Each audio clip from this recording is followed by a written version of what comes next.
আচ্ছা,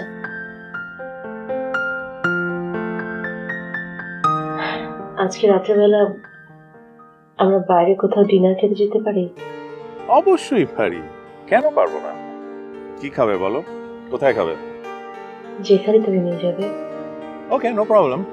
কাজ করি, আমি অফিসে গিয়ে হাতে কিছু কাজ আছে সেগুলো শেষ করে আমি তোমাকে ফোন দিই, তুমি রেডি থাকো, তারপর তোমাকে নিয়ে যাব, ঠিক আছে? না না, তার দরকার নেই, ইহু তো আমার সাথে থাকবে। আমরা বরঞ্চ একসাথে বের হয়ে যাব, তুমি অফিস থেকে বের হয়ে না হয় আমাদের সাথে জয়েন করো, হবে? হ্যাঁ, সেটাও হয়, হবে না কেন? তুমি যেটা বলবে সেটাই হবে। তুমি নিজের ইচ্ছাতে ডিনার করতে চাইছো, এর থেকে আনন্দের আর কি আছে বলো? আমি নিজেকে সামলে নিয়েছি দুদুল, আমাকে নিয়ে টেনশন করো না। রাতে দেখা হচ্ছে। হ্যাঁ, বাই বাই।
তুমি এই সাত সকালে এত ঝামেলা করতে গেলে কেন?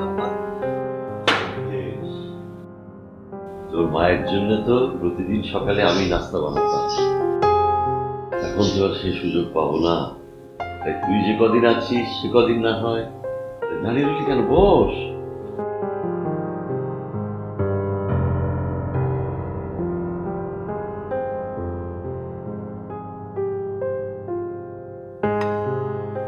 আব্বা, তোমার সাথে আমার একটু কথা ছিল।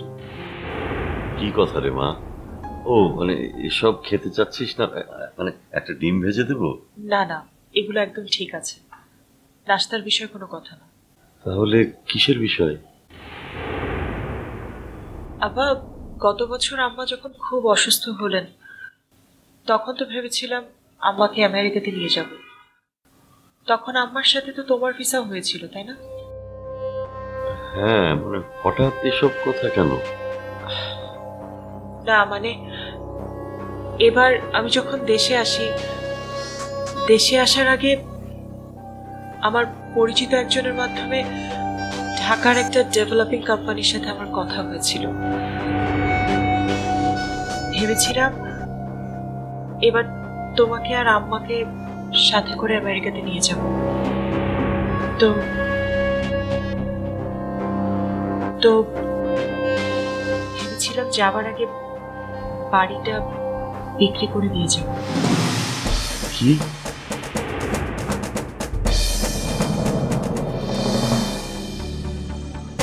ওই বাড়ি দেখতে নাকি কোম্পানি থেকে লোক আসবে, আমি যাতে কোনো ঝামেলা পাকিয়ে না ফেলি তাই বললো আমাকে বাইরে থেকে ঘুরে আসতে। আমি চাই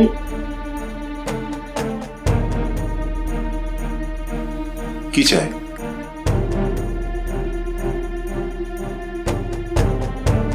আমি চাই তুমি